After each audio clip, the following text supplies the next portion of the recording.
Sup, Dvach. I have an interesting story that I would like to share with you all. Straight up. No shit. I was serving in our military for a long time, and I got the chance to work in places that most people would never be able to dream about. Lots of top secret bunkers, DC-1 and DC-2 as well as other shit, and I have a lot of things to share. Specifically, I want to share about one base I worked at that was located underground. Not here in the shit, underground in Antarctica. This base was used for lots of shit, lots of training for people, and had things I have never seen before in my life.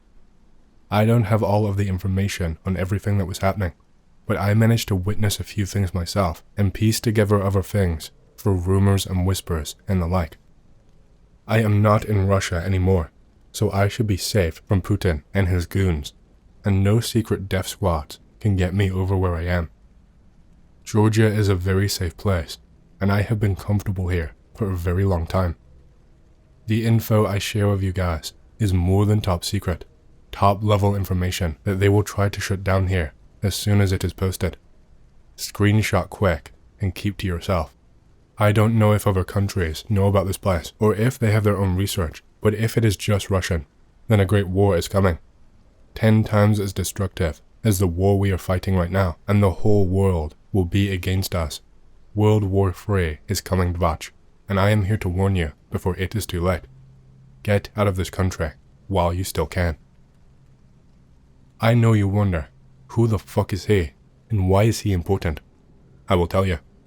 I have been member of Russian military for a long time, and only got out in 2018.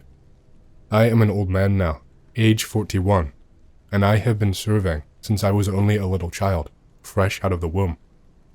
I worked hard, and many years ago, some gentleman approached me and say, do I want a better job with less risk of dying and make lots of rubles to send home? To which I replied, fuck yes please. It sounds fake, but they wanted big military experience and were willing to pay lots of money for it. They told me they wanted to transfer me to a military research facility located in Antarctica. No shit. This is not fake. This is the evil truth, and I hope you act fast and get safe. The base was connected to various caverns that were found underground, and I was able to look into a few. Underground was weird. It felt evil, and like something was just plain wrong. Like being underground there was going against nature, and all of my senses told me to get out as fast as you can. Like I said, one of the main reasons they brought me in was military expertise, as they were launching some kind of exploration initiative and were training more people up. The base was manned by quite a large amount of people, so I wasn't sure why they would bring in any more people, especially people who didn't know anything about the base. I was a field medic, and I took a short break from service to get my degree, biochemistry to say for certain, which is weird, but they made an exception for me. I already started studying independently at home and got accepted for the course, but I also wanted to join up, so they let me study on my off time and then take a break to complete the exams. I assume that is why they wanted me, and I also talked to a guy there, quite close, who was an expert in geology, and we saw one another a lot. We had to be careful not to speak too much out in the open, and had to find a time to talk and communicate without any ears. He told me that the tunnels and the caverns made no sense to him, and that they should never ever form like they were appearing to us, at least not naturally. So the officers here must have dug these tunnels themselves with tools and equipment, but how and why we did not know. There was standard equipment outside, but none of the tools they had could have realistically made this place, and so it must have been done another way. My friend said maybe they were done before we got here, and not Russians that made them. He said that they couldn't have even found the tunnels and dug more themselves, because they had no way to hold them up, and that it didn't make sense. As we went further and further into some of them, he kept giving me crazy looks like, what is this? This is fucked, you see? The first time I went in, I felt real evil, like something evil was living in the air and passing through me, and telling my body, don't come to this place, and it wasn't until later that I understood why. Dvach. Even now, I still have nightmares every night about this place. The main cavern that the base was connected to had some really weird properties that did not make sense. There were a few anomalies that just really messed with my head.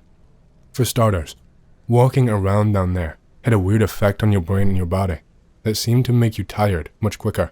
Like, I would get headaches so often, and even had a nosebleed for the first time in my life down there, and getting them nearly every day after a couple of hours had passed. After a few hours, even if I just sit and shit and lazy and do zero work, my eyes would start to droop and I would be caught sleeping on the job without even realizing that I was not awake anymore. Not just me, but lots of officers there report the same thing, and command had to start forcing breaks after a short period of time. This is why I think they brought in more staff like us. They wanted people with bodies trained for excessive work so that we could last longer, and also, to be able to get the progress that they wanted, they needed a bigger workforce rotation to ensure that there were no delays. The other thing that was weird was the temperature underground in the caverns. We were around ice that was incredibly thick, and yet you could go down in just a shirt and maybe a jacket and still feel okay. Not warm, but middle temperature, and your balls wouldn't shrivel into tiny sacks and fall off forever. Not only that, but sections of the main cavern, and in other ones, which I will get to later, had these weird sections that felt heated when you walked across, and it was like there was a vent above you, blasting hot air, and it was just in one pocket of space. That is what it felt like. The thing that really did not make sense is how this was possible without the ice in that cavern melting after a while. Where was this heat being provided from? It wasn't from any of the machines that we were using. The heat was being generated from something else. How were they managing to keep the ice from melting and the cavern from collapsing purely from the heat? Was this some kind of ice with special properties that was unknown to us and we found down here, or is it some kind of technology to keep it from melting? These are some questions I don't have a concrete answer to. My theory is that the ice was maybe reinforced somehow with something, but I am not sure what. Some kind of metal to protect the ice from the activity, and maybe help with not melting. I don't know, guys, sorry. I don't know enough about that kind of thing. A lot of my daily tasks were near the main entrance, so I saw lots of guys and things come and go every single day. Materials and supplies and such. Weird people I have never seen before, showing up like they just spawned in, without knowing where they were arriving from. I think that the base was maybe bigger than what I got to see, and maybe multiple entrances to enter it from, for other kinds of workers. I'm sure that there were a lot of restricted areas in the base that would have gotten me killed had I tried to enter them. Talking freely out in the open was not okay. We learned that the hard way. A senior officer of the base caught a guy we didn't really know well talking to us about things that we should not have ever known. He started talking about artifacts, and maybe 30 seconds after he opened his mouth, the officer was on him and asked him very sternly to follow him to talk about his performance. He didn't even have time to tell us anything interesting, just that they had dug up some kind of artifact, and the last thing he was able to mention was something about a green glow. We never saw the guy again, ever, after that. We didn't even know his name, so we had no idea how to check either. We got talked to separately, but not formally. We were basically told to forget what we heard, or else, but not in so many words. We were told we were on a need-to-know basis, and that the documents that we signed meant that we could not disclose information from other projects or departments to one another, and that an egregious oversight had been made by our fellow employee, and that they reminded him of his obligations. So, yeah, I don't know if they had ears in the walls, or maybe devices planted on our persons, but we never made that mistake again. We kinda tried to find our own way to subtly communicate things from then on, which was much more difficult to do. I was never able to find out what was causing the place to give off such feelings of headaches, but I do have one theory that I was never able to prove definitively. One of the caverns in the place, and I didn't really connect the dots fully in my head at the time, and just thought the stress or something was getting to me, but it had gravity, much lower than that of Earth's regular gravity. Not vastly different, but enough to make movement seem off and really throw off the balance of your brain. I think that could be one of the causes of the headaches, as I think I read somewhere that extended exposure to lower gravity can cause nausea and sickness, and that a lot of astronauts experience this often. I think the low gravity in this specific cavern was actually naturally occurring, which sounds impossible and like science fiction, but it's because of a certain thing that was there that I will mention in more detail later. While this part I think was naturally occurring and was affecting other parts of the place, I think this made the base operators come up with a plan that they put into action. I think this base was being used partially to train up soldiers to be sent to the moon, and I have a strong inkling that they have a base up there too, or at the very least, are running some kind of operation up there. People would disappear often, people who I saw often and worked with closely, and would not reappear for long periods of time. They would all of a sudden get a promotion or have their duties reassigned with no warning, disappear for 6 to 9 months, and then be placed right back in their original positions and would go back and forth. At first I thought maybe they were demoted or punished, but when they came back after the first time, their body language was completely transformed, like they had really seen some shit. People would avoid talking anyway, but they would avoid us like the plague after returning and pretend like nothing else in the world existed except for their current task and themselves. I think that this base was a means of training people for psychological strain and to test people to see if they were a good fit and dedicated, or if they would spill every secret at the earliest opportunity. A litmus test of sorts for putting up with strange shit. I was never reassigned or given a promotion, and I was never trusted with anything like that, so I cannot say for sure, but this is my hypothesis. The thing I wanted to tell you about, the thing that I think was causing the gravity down there to be changed. It was a pyramid underneath the base that was kind of half built into the ice. I only got to see that cavern once, and never got to fully investigate, but something crazy like that, it was impossible for me to forget any of the details of it at all. The reason for me being in the cavern itself was incredibly weird. While working, as usual, just like any other day, I suddenly started to hear a weird blaring sound. It wasn't like an alarm per se, but it was quite high-pitched and caused a lot of discomfort in my ears and left them ringing afterwards. It sounded without interruption for a full minute and then ceased for a minute, before going on for another entire minute with no reason why. At the end of the second minute, one of the higher-ups was immediately at my position and just pointed at me and told me to follow. That is all he said, just follow. So I did. He led me to this cavern, and as I got closer, I began to feel lighter and lighter. My movements made me feel floatier, and it was like I had less control over them, but not so extreme that I was floating away into the sky. We finally reached the cavern and walked in, and the pyramid was just there, partially embedded in the wall, and the sheer scale of the thing just blew me away. There were 2 soldiers, standing guard, and the higher-up leading me pointed at the door and shouted now, and they ran off at full speed while the alarm was still going off intermittently. The higher-up stood me right in front of the pyramid and just told me, don't move, no one in or out, and then followed quickly behind the 2 soldiers who he had dismissed. I was left in that room for a full hour, with the alarm not stopping fully for the entire time. I never heard anything else the whole time I was stood there. The pyramid itself was massive, probably around the same size as a pyramid in Egypt, except it wasn't made of stone. It was made of what looked like the same ice that surrounded us. The entrance was just a simple gap, maybe 2 people wide, with no door. This is when I realized that this must be where some of the heat was coming from. Standing in front of the entrance, I could feel a big heat wave, literally gushing from it constantly and pounding against my face.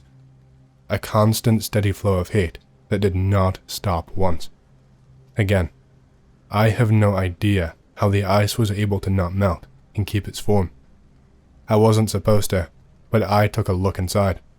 Everyone else was distracted, dealing with some kind of an emergency, and I took the opportunity while I had it. I think they knew that I did it, but maybe I didn't see enough. Maybe that's why I never got any advanced training, or was ever reassigned. Stepping inside, the first thing that I noticed was different markings on the wall, almost etched in, but more violent than that.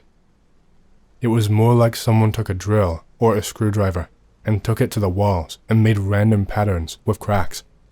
Not huge ones, small ones, tiny ones, enough that they could be mistaken for letters in an unknown language. The inside was huge, and I knew I would get lost and never make it back in time if I looked too far in. I walked a little ways to the left while keeping track of my path and stared down a hallway that seemed to stretch on for miles and miles with seemingly no end. The hallway did something weird to my vision. I was already starting to feel a little sick from the effects of the place that I mentioned earlier, but this was something else. My vision kept going blurry, and the more I looked down the hallway, the less clear my vision was. My eyes would have water leaking instantly, and I had to keep blinking and blinking to try and focus and fuck it away, but only dick. No luck. It felt like I was going to pass out and split my ass, but I could see something, right at the very end, that caught my attention. I kept blinking, fast, and rubbing my eyes and squinting, and I could see a faint shining at the very end. It wasn't staying on the spot, and was kind of moving around in a circle and with jerky, unnatural movements. I could not figure out whether it was a light, or if I could only see the top or something, but my blurred vision meant I couldn't see ass from dick and balls. There was like a glow coming from it too.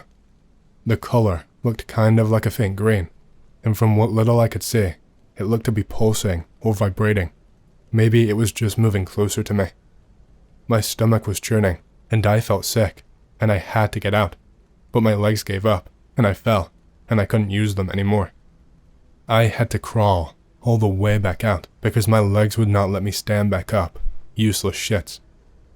There was no feeling in them, like they were numb, and before that, it felt like my blood had run cold in my legs, and like all of the blood had gushed out of them all at once. My legs were working again after I managed to make my way out, and I decided to leave the pyramid alone after that. I just stood like a good soldier and ate it and twiddled idly until the alarm shut up and people came back for me. The higher-up returned with the same 2 soldiers, along with 2 extra ones. The higher-up acted the same and was giving single-word orders to the soldiers to get back into position and other things, but the other soldiers looked weird and shaken. They looked like they couldn't look in your eyes or focus on one thing. There was one of the soldiers in particular, and he looked very sluggish and like he was having difficulty staying on his feet and not falling straight to the ground.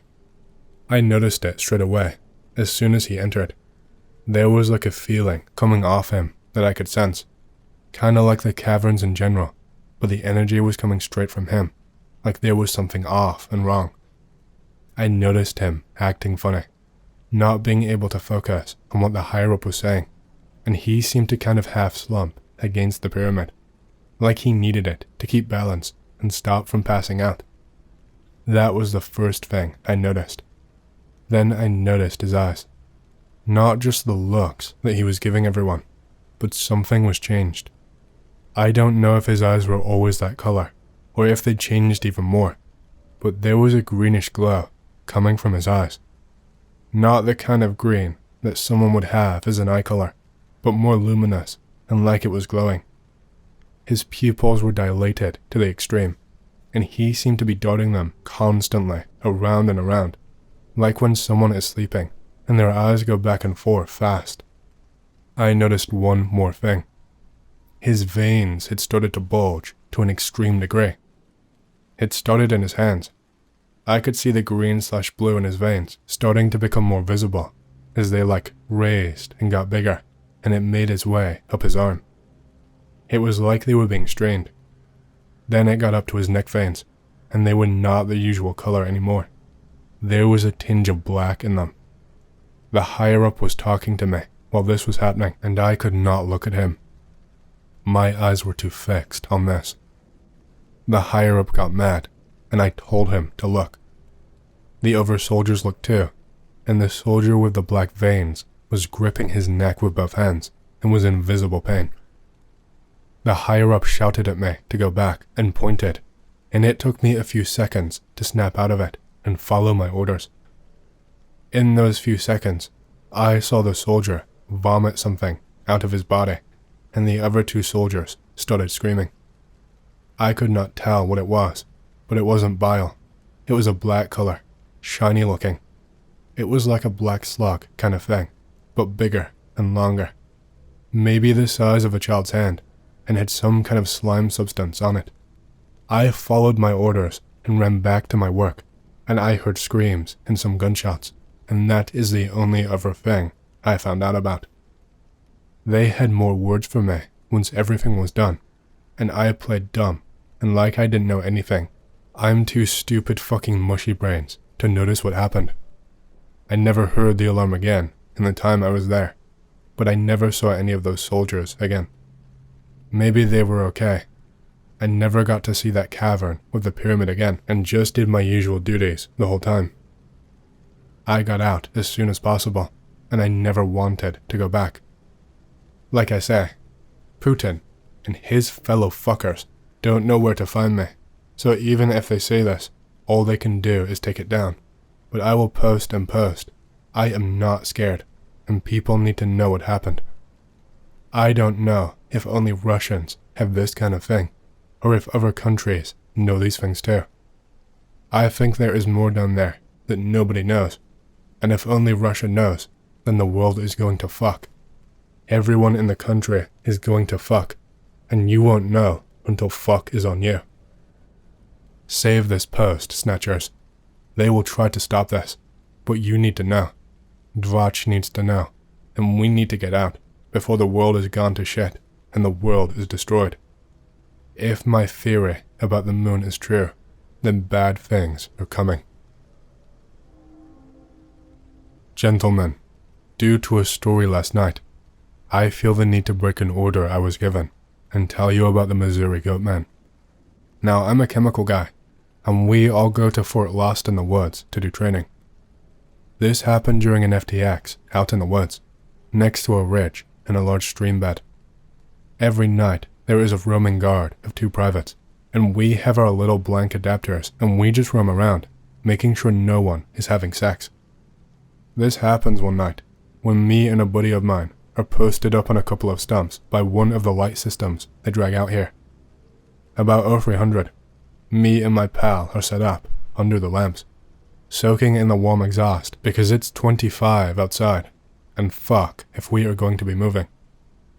We are watching the tents, joking how if anyone was going to do the nasty, it would be difficult due to the cold, etc. Nudge buddy, tell him to catch a nap. He lolls off and is snoozing. Snow slowly drifting down through the trees, peaceful. Just kind of staring into the woods when I hear that crunch of snow. Extremely faint, have to perk up my ears to make it out. Think to myself, there is no way some idiot's going to freeze his nuts to some girl's ass. Must be a drill sergeant. Nudge my buddy awake. Tell him there's a DS in the woods. He perks up. We are both watching the woodline. Sure enough, we see a shadow come in from the woodline, crouching low. Amazing he can be this quiet in the snow. We both grin. Last time this happened, they dragged someone out and tied them to a tree for shits and giggles. The shadow gets well within the camp line, crouching really, really low. Looking back, it was weird. A tent rustles, and the shadow instantly stands up to full height, fucking almost 7 feet tall, and has goddamn horns on its fucking head. Buddy and I suck in our breath, and our eyes are wide. This isn't a fucking DS.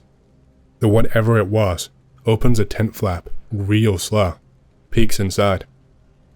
At this time, my buddy has found the little radio we were given in case we need to contact the drill sergeants. Buddy is freaking out and trying to get them out here, which causes them to freak out and come ghosting out of the fucking shadows. They startle us, and my buddy yells. We all hear a loud grunt. All our heads turn to see this goat thing dragging a goddamn private. It has a female private. It has her leg. Holy shit. It is dragging her out of the camp. Nothing really happens for what feels like hours. Just this surreal fucking stare down. A female DS screams out a war cry and launches herself at it at a full sprint. The rest of the DSs pull out their pistols and charge down to try and get the private. They hop up and run down, scrambling to grab the chick and haul her away. The DSs have taken off to chase whatever it was away from the camp. As we are dragging the chick away, the entire camp is up now and setting up a perimeter around the AHA and Chow tent, 2 areas that have constant light. Tense as fuck. Everyone has their bayonets in their hands. DSs come back an hour later, looking worse for wear. Everyone loads up in the Humvees, and we get the fuck out of there. The drill sergeants had chased the damn thing over a creek, at which it took off into the underbrush. The female soldier was okay. Whatever it was had smothered her until she passed out. Higher command was weirded out, but didn't seem fazed, and had simply made the DSs carry fully loaded M4s for the next rotations. Oh, big scary goat man? Nah, don't worry about it. Here is bigger guns. My English is shit, but whatever. Mom told me this story last year, and now I have the chance to get it out of my chest, so here we go. Be us, Mexicans, living in the frontier, on the Mexican side of course, have huge family on Mom's side, like every Latino out there. In the course of less of a year, half of the family die from health-related issues / accidents. Only 3 siblings remain. Mom, 2 aunts, and 1 uncle. The funeral house literally had us on quick call at that point. Shit is hard, but we keep going. It is what it is. 3 years happen, and 1 aunt is out too. So now it's Mom and a couple of siblings. Cousins and more or less close relatives. Dreamed about them at some point, when their deaths were relatively recent. Mom never believed or dreamed with ghosts or other spooky things, so she calls it BS and carries on. Fast forward to a year later. Halloween and Day of the Dead are literally one day after the other on the calendar. Picture it like that Disney movie, Coco. It can get like that on the southeast parts of the country. Here in the north, we are more autistic about old traditions than our beloved southern, so we tend to do more Halloween than the original thing. Uncle says fuck it, and makes us do an altar to the memory of the dead in old grandma's house, and his new house. Never did one before or after that one, so it was kind of fun to put the things that they loved in life as well as their favorite food. A fuck ton of alcohol for the uncles, cigs for the grandpa, sweets for the grandma, and this homemade guava candy that one great uncle loved. We stayed the night on grandma's house on different rooms since the house got enough beds for everyone. Only light in the house are from the candles on the altar and the digital clocks in each room. Mom has this quirk that she goes to bed and just lays for an hour or 3, eyes closed and all, and then go to sleep. If something gets her up from the bed, then she will restart, and she got understandably mad about it. 40 minutes passed. Could hear someone opening the door of the room. Dad is snoring like a champ, and I was pretty much in the same spot on the next door. She hears / feels someone walking on the floor, as well as the sound of a plastic bag creaking with each step. Then it stopped once it reached my mom's side of the bed, just in front of her. Mom is shitting bricks, and everyone was sleeping / in bed at that time. She keeps her eyes closed, thinking a thief just got into the house and was looking for some money or jewels. Suddenly, she feels a person lean forward and give her a kiss on the forehead. Just for a second. The sound of the plastic bag filling the space between the two. As soon as that happens, the other person leaves the room the same way he came in and closed the door behind him. Mom jumps out of the bed and opens the door of the room to see who the fuck did that. She's alone in the dark, just outside the room, the only light coming from the candles on the altar at the end of the hallway. She goes back to bed and realizes that the room smelt slightly like guava candy and cigarettes. She starts to tear up a little bit in silence until she got to sleep a couple of hours after. My face went. I realized who the person was that gave her the kiss. Great uncle was a good fella, a party animal that loved his beer, dance, and to eat this homemade guava candy when he was having a blast, even at an older age. He died from a car accident some states out while working, and moving his body to our city was problematic at that time because COVID, making dress him rather hard since the body was following its natural course, so 3/4 of his body was covered in a thick plastic bag when it was time to see him on the closed coffin. Shit gets weird when holidays older than the own country gets involved.